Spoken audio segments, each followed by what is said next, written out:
네, 이번엔 개표 상황을 국제부 취재기자와 함께 알아보도록 하겠습니다. 이어진 기자 나와 있습니다. 어서 오세요. 네, 안녕하세요. 네, 어제 저녁까지만 해도 분위기가 달랐는데 새벽 사이에 급반전이 된 거죠, 지금? 네, 맞습니다. 사실 어제 저녁까지만 해도 트럼프 대통령, 이번 개표 중반까지만 해도 주요 경합주에서 바이든 후보에 비해서 높은 득표율을 기록했습니다. 경합주 6곳 가운데 애리조나를 빼고 5곳에서 우위를 보이고 있다, 이렇게 어제 오후에 보도를 하기도 했죠. 바이든 후보도 초반에는 트럼프 대통령에게 약간 밀리는 양상이니까 현지 시간으로 밤 12시 반쯤 지지자들에게 모든 표가 개표될 때까지는 끝난 게 아니다라면서 어찌 보면 초조함을 드러내는 듯한 모습도 보였습니다. 그러자 트럼프 대통령이 새벽 2시가 넘은 시간에 승리 선언에 가까운 연설을 하며 민주당이 선거를 훔치려 한다, 이렇게 비난했죠. 다시 한번 들어보겠습니다. We believe we're on track to win this election.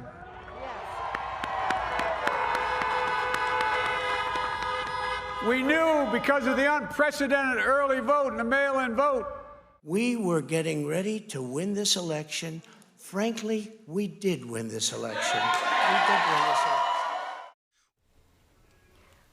네, 그런데 이후 북동부의 쇠락한 공업지역으로 불리는 러스트벨트 지역의 우편투표 개표에서 바이든 후보에 대한 몰표가 쏟아지면서 상황이 급반전됐습니다. 현재까지 개표 상황을 보면 위스콘신과 미시간 모두 99% 개표됐는데 각각 0.6%포인트와 2.4%포인트 차이로 바이든 후보가 이기고 있습니다. 이에 따라 CNN은 이들 두 개 주 선거인단을 바이든 후보가 확보했다고 전했습니다. 아직 개표가 진행 중이면서 승리를 확정짓지 못한 곳 가운데 애리조나와 네바다는 바이든 후보가, 노스캐롤라이나와 조지아는 트럼프 후보가 앞서고 있습니다.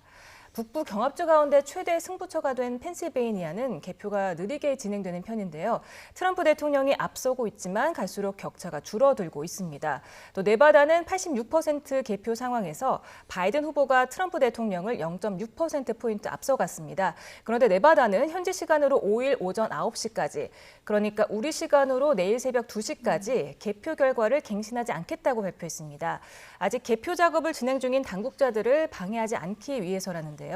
현재까지 사전 현장 투표와 선거 당일 현장 투표는 모두 집계에 반영됐지만 우편 투표는 지난 2일 접수분까지만 집계에 반영됐다, 이렇게 밝혔습니다. 그러면서 아직 선거 당일 접수한 우편 투표, 또 향후 일주일간 접수할 우편 투표는 집계에 반영되지 않았다고 설명했는데요. 네바다는 오는 10일까지 도착하는 우편 투표를 인정해주고 있습니다. 예. 아직까지는 그러면 개표를 마무리 지으려면 상당한 좀 시간이 걸리겠군요. 네, 맞습니다. 예. 그럼 지금까지 확보한 두 후보의 그 선거인단 수는 정확히 어떻게 되고 있습니까? 네, 일단 선거인단 538명 가운데 매직 넘버라고 하죠. 270명만 확보를 하면 승리를 하게 됩니다. 언론사별로 조금 다르게 바라보고 있는데요. AP통신 또 AFP통신은 바이든 후보가 264명을 확보해서 6명만 더 얻으면 승리하는 것으로 보고 있습니다. 또 CNN은 조금 더 조심스러운 입장입니다. CNN은 바이든이 현재까지 선거인단 253명을 확보해서 17명을 더 얻어야 승리하는 것으로 계산하고 있는데요. 이렇게 언론사 간의 차이가 나는 11명은 바로 애리조나 때문입니다. CNN은 애리조나에서 바이든이 앞서고 있긴 하지만 개표가 86%밖에 안 됐으니 더 지켜보겠다는 입장인 거고요. AP와 폭스 등은 이미 바이든이 확보한 곳이라고 평가를 내리고 있기 때문입니다. 네, 그러니까 AP에서는 바이든이 확보한 선거인단 수가 264고, CNN은 253이고, 어쨌든 매직 넘버까지 얼마 안 남았기 때문에 지금 경합주 결과를 지켜볼 수밖에 없는 상황인데 지금 경합주 상황 다시 한번 좀 정리를 해볼까요? 네, 일단 좀 특이한 상황이 있습니다. CNN에서 아직 확정을 짓지 않았지만 폭스뉴스와 AP 등 다수 언론이 애리조나에서 바이든이 이겼다, 이렇게 발표를 했습니다.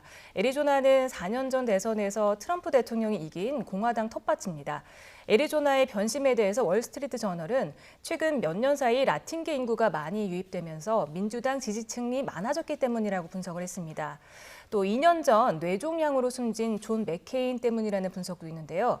공화당 거물이었던 존 맥케인은 애리조나에서 35년간 상하원 의원을 지냈는데 생전에 트럼프 대통령을 인정하지 않았습니다. 트럼프가 맥케인에 대해서 해군 사관학교를 간신히 졸업한 멍청이다, 또 붙잡혔기 때문에 전쟁 영웅이 아니다라고 깎아내려서 비판을 받기도 했고요. 또 트럼프 대통령은 맥케인의 장례식에도 초대받지 못했습니다. 심지어 부인 신디 맥케인도 민주당 전당대회에 참석하면서 바이든을 지지했을 정도입니다. 이 때문에 성난 트럼프 지지자들, 신디 맥케인 당신 때문에 애리조나를 내주게 됐다며 비난하고 있다고 합니다. 저희가 앞서 뭐 리포트로도 지금 현재의 개표 상황을 TV 중계로 보는 미국 시민들이 많다 이런 상황을 또 전달해 드렸었는데 예. 그만큼 또 미 대선의 투표율도 엄청난 투표율을 기록했다고 하던데요. 네, 어마어마했죠. 예. 치열한 혼전 흐름을 본 올해 미국 대선에서 120년 만에 가장 높은 투표율을 기록했습니다. 미 NBC 뉴스는 이번 대선에서 최소 1억 5,980만 명이 투표한 것으로 추산했습니다. 지난 2016년 대선 때는 1억 3,660만 명이 투표했죠. 17% 정도 늘어난 수치입니다. 그리고 투표 자격이 있는 국민의 66.8%가 투표권을 행사한 것으로 드러나 1900년 이후 가장 높은 투표율을 보였습니다. 역시나 사전투표 열풍 덕분인데요. 예. 특히 우편 투표자는 4년 전보다 2배 이상 늘어난 수치로 분석됩니다. 사전 투표가 1억 명이 넘는다는 것도 참 놀라운 네, 사실이고 맞습니다. 지금 당선자를 확정지을 수 없는 상황이 된 게 이제 우편 투표를 어느 때보다 많이 했기 때문인데 이게 또 주마다 다르니까 더 지금 집계가 힘든 거잖아요. 네, 맞습니다. 예. 일단은 주마다 마감 시간이 다 다릅니다. 일단 11월 3일 대선 투표 당일 소인만 찍히면 우편이 늦게 도착해도 인정해주는 주가 22곳에 달합니다. 인정을 해주는 기한도 주마다 다 다른데요. 경합주 가운데 제일 관심을 받았던 펜실베이니아는 6일까지 우편을 받기 때문에 조금 더 상황을 지켜봐야 알 것 같습니다. 또 노스캐롤라이나 같은 경우도 12일까지만 우편이 도착하면 표로 인정을 해줍니다. 심지어 워싱턴은 선거 20일 뒤인 23일까지 도착한 표도 받아주거든요. 아무래도 우편 투표는 민주당 지지자들이 많이 한 것으로 분석되기 때문에 트럼프 대통령 입장에서는 달갑지가 않겠죠. 트럼프 대통령은 선거일 뒤에 도착한 우편 투표의 적법성을 물고 늘어지고 있습니다. 들어보겠습니다. This is a major fraud in our nation. We want the law to be used in a proper manner. So we'll be going to the U.S. Supreme Court. We want all voting to stop. 이미 뭐 투표 전부터 소송전을 예고하기도 했었고요. 네. 지금 뭐 일부 주에서는 재검표를 요구하기도 했었는데 벌써부터 소송이 쏟아지고 있지 않습니까? 네, 맞습니다. 개표가 끝나기도 전에 이미 여러 건의 소송전이 시작된 상황입니다. 이미 승리를 자신 있게 선언했던 트럼프 대통령은 개표가 점점 진행되면서 불리한 상황이 되자 곧바로 소송에 들어갔습니다. 당초 앞서가던 위스콘신에서 바이든에게 역전패를 당하자 이 주에 대해서 재검표를 요구했습니다. 또 미시간, 펜실베이니아, 조지아에 개표 중단 소송을 내기도 했습니다. 조지아는 선거 종료 이후 도착한 우편 투표를 분리하라 이런 소송이고요. 또 미시간과 펜실베이니아는 공화당 참관인들이 개표 과정을 제대로 지켜보지 못하면 안 된다는 취지로 소송을 냈습니다.